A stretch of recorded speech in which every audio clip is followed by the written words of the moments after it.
Tu nous parles de quoi ? Je vous parle, on reste en Italie, et là, c'est plutôt, c'est vers Naples que l'on va se retrouver. On va retrouver Félix, qui, après 40 ans d'absence, va revenir dans Naples. Il va redécouvrir un petit peu les lieux et peut-être aussi les codes. Et on sent qu'il y a, il y a un passé qui le ronge un petit peu quelque part. Donc c'est un film de Mario Martone avec Pier Francesco Favino. Et tu as pas dit le nom ? Ah, j'ai pas dit. Mais attends. Oh, mais qu'est-ce qu'il est énervant avec ça. Là, on dirait char en sol dans les vieilles émissions du Masque et la Plume.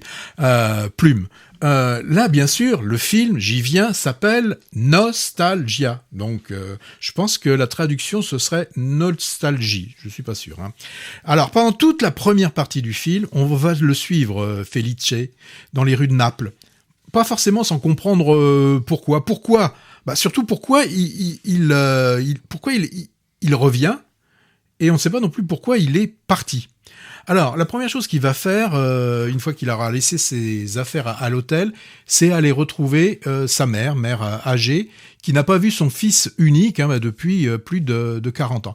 Alors, les scènes de retrouvailles sont d'une émotion intense. Tout spectateur peut se retrouver dans ce moment où on sent l'émotion vraiment de la mère par des simples gestes où elle lui tient les mains, et là ils restent l'un en face de l'autre, ensemble, en train de se regarder, et il se passe des choses pendant cette scène sur le visage de cette femme. On sent l'émotion de la mère, et aussi certainement quelque part le chagrin un peu du fils prodigue, qui sent certainement d'un seul coup tout ce qu'il a pu manquer, tout ce qui a manqué aux deux protagonistes pendant tout ce temps qui est finalement perdu à jamais. Les 40 ans d'exil ont fait que Félix se retrouve en fait comme un étranger dans sa ville pourtant natale. On lui fait remarquer d'ailleurs. Il y a même quelqu'un qui dit mais tu parles plus napolitain, tu parles italien mais tu ne parles plus napolitain.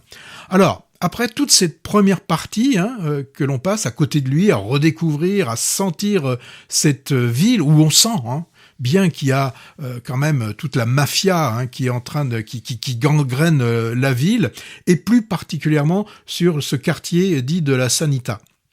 Alors, par contre, la suite du film va nous faire découvrir ce qui s'est passé pour qu'il ait quitté sa ville du jour au lendemain, alors qu'il n'était qu'adolescent. Alors, d'ailleurs, pour ça, le réalisateur a eu l'idée d'intégrer quelques flashbacks, et d'un point de vue purement formel, pour bien les identifier, alors que tout le film est en scope.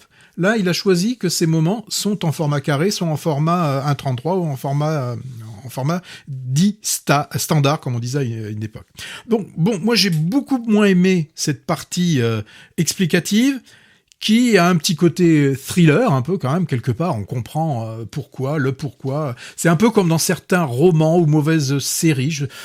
Moi, j'ai vraiment pas été passionné par ce moment-là. Et même, je dirais que dans les 20 dernières minutes, j'étais vraiment énervé. Je me disais, non, il va pas faire ça. Et pourtant, il l'a fait. Le jeu des acteurs est vraiment intéressant. Et là, j'en ai parlé, je donnerais une palme à Aurora Quattrocchi, qui est l'actrice octogénaire qui joue le rôle de la mère. D'ailleurs, on la voit furtivement dans le film L'Immensità, dont on parlera, où elle campe plutôt l'arrière-grand-mère. On la voit au bout de la table, elle dit un mot ou deux, mais on sent aussi dans cette actrice, et là j'ai été chercher sur le net pour savoir qui est cette actrice. C'est une grande actrice de théâtre, et là dans le film elle est merveilleuse. Donc moi je dirais dommage pour cette deuxième partie, mais la première partie est quand même vraiment intéressante sur cette errance dans la ville de Naples. Moi j'ai marché au côté thriller, comme tu dis, auquel t'as pas vraiment adhéré. Alors pour qui ne connaît pas Naples, ce qui est mon cas, c'est vraiment une plongée étonnante dans les ruelles de cette curieuse ville, encore sous le joug de la Camorra, et c'est vrai que l'acteur principal est très bon.